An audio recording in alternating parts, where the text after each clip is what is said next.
It's Brian Preston, the money guy. Okay, so this first one is from Siren Eye. And this is what Siren Eye said. They said, I'm 37, throwing money into a backdoor Roth 401k at $57,000 per year. So this person is like a hyper saver. Currently, that accounts at $106,000. Okay. So, wait, you doing a backdoor Roth contribution or doing the mega It sounds Roth like they're doing conversion strategy? It sounds like they're doing a mega backdoor Roth since Okay. they mentioned the 401k and they're doing the $57,000. Sounds like they're maxing out their 401k $57,000. They currently have 106 in there. I make $150,000 a year and I live on 40. So high income, low living expenses. The only asset is my paid for car. And this is the question: should I diversify my portfolio by owning a home? And I think that's really the crux of the question. There's a lot of details in there, but we get this all the time. Hey, I've got this going on, and I'm a good saver, and I've been renting, but, should I go buy a house? Should I, for the purpose of investment reasons, or because I'm supposed to, or because that's what the manual on how to live life says, should I go buy a home for that reason? I think all use assets. I'm talking about now.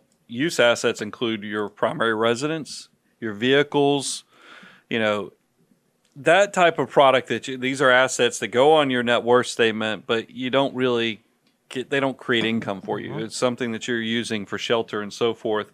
The good benefit of a house compared to like the other things like the vehicles I mentioned or household goods is that it actually appreciates, whereas the others actually depreciate and lose value over time. So that definitely is a good thing that you actually get some appreciation when you buy a house.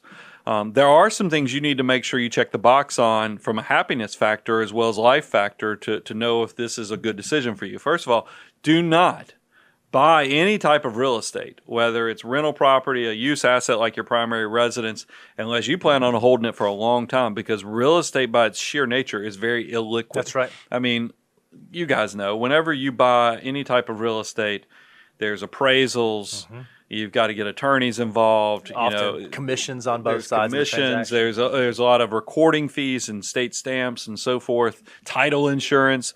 These are all. It's not a process that you can go in and at 10 o'clock if you decide, you know what, I think I want to sell this property today. By 1 o'clock, you're not going to have that transaction complete. It's going to take weeks, if not months. So with that understanding, I tell people do not buy any type of real estate unless you can be there. I think it's a 7-year decision at a minimum. Yep. Because you got to cover the fees. Now, look, a few of you go right probably in the comments, I did it in 3 years. You got lucky. Yep. I mean, because we're in a highly appreciating market right now, probably some inflationary pressure going on. Don't always assume luck is going to bail you out of situations. That's what we're trying to plan for all things that are coming towards you. And then, so that's the financial part but what about happiness?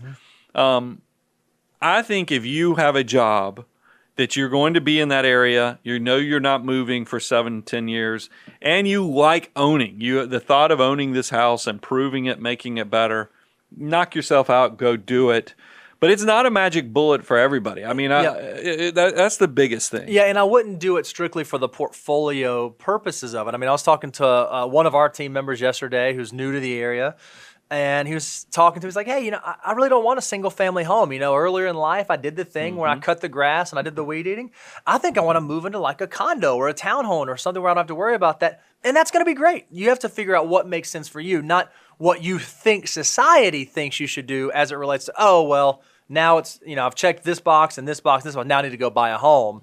It should be much more about what your ultimate goals are. Because even all your portfolio is a mechanism to help you do the things you want to do when you want to do them, the way you want to do them. So the decisions you make should all move in that line. If home ownership isn't part of that, I wouldn't try to use home ownership as a means to get you to that. Plus, somebody who's saving $57,000, $58,000, whatever the annual limit is, they are definitely a financial mutant. Sure. And I got to believe their army of dollars is going to build to the point that it definitely provides financial independence.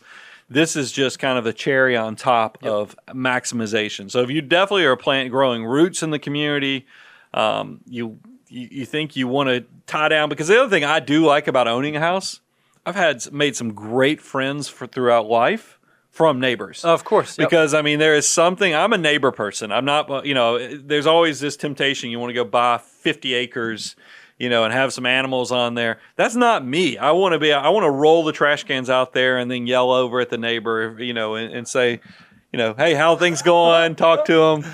But I don't know. I don't know if that's a good thing or a bad thing. In my head, I just saw you as like Cousin Eddie in like the boxer shorts and the robe, wheeling the trash can out. Hey, neighbors. But I made them great friends. I mean, every time we if I could tell you a side effect or a silver lining in this pandemic was I am closer to every one of my neighbors around me because we're all home more. There's nobody traveling.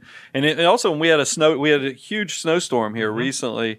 We didn't lose power, fortunately, but we couldn't use the roads. Yep. Guess what we did? We hung out with neighbors. Love it. It's a great opportunity.